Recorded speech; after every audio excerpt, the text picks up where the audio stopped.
Well, the lights, the glamour, the food, and the parties. All wall-to-wall celebrities, the power, all the fun stuff happening. The 96 Academy Awards happening on Sunday. And here to give us a little bit of history about the awards is our favorite historian, Raffi and Dona. You do, Yes, you do you get won. the Oscar. You won.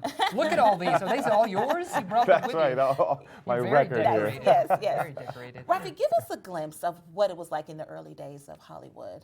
Well, Hollywood started, believe it or not, as an agricultural community, and it was a real estate developer that went out there and started to try to get development out there, first trying to get ranching, but eventually, because he failed at it, eventually got electricity and banking and other such things there. And in that development is when the Hollywood and the film industry starts to come up. So one of the things that happens is there's a movie that's completed there in 1908 and then another one in 1910.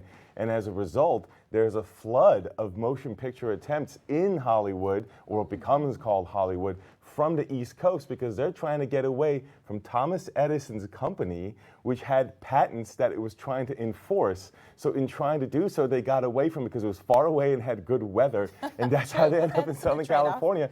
And the rise of the big five studios, including names we know today like MGM and Fox and Warner Brothers is still there.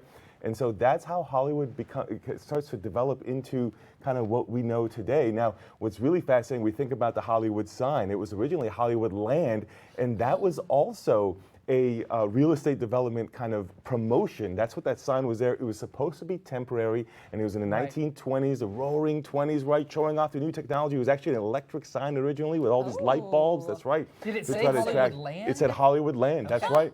And so, but it became such a big hit. It stayed there. It's gone through kind of its ups and downs in the decades since, but it has always remained there, and of course gone through restoration and adjusted some. But what was a real estate development kind of hype actually changed into becoming this sort of landmark for becoming Hollywood in its glamour days in the 1920s. Nice, Wow, nice. awesome.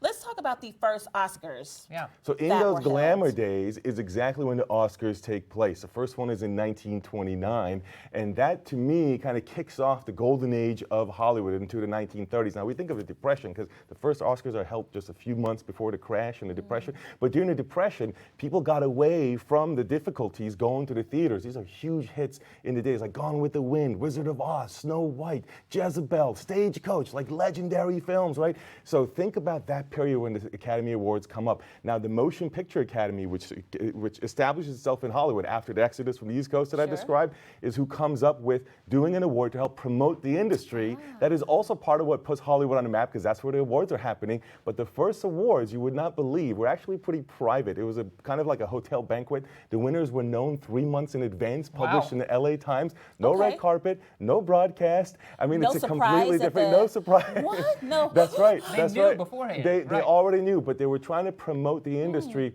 and get some of the biggest winners of all time from this period. Now, what's really fascinating about that first award also is that let's kind of look It at was what this it looks size. like. Yeah, it was not.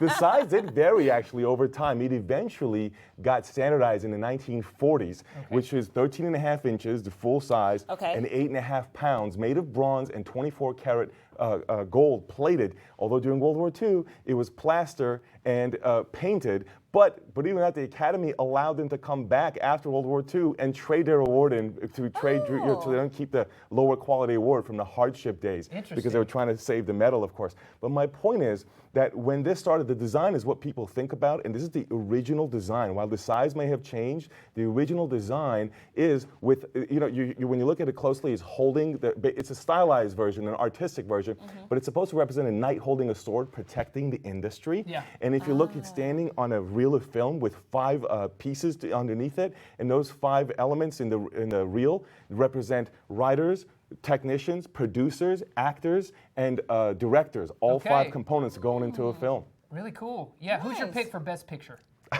Well, let me actually say this for us locally. For Best Picture, I'm going to say Oppenheimer because I'm a history guy, good. right?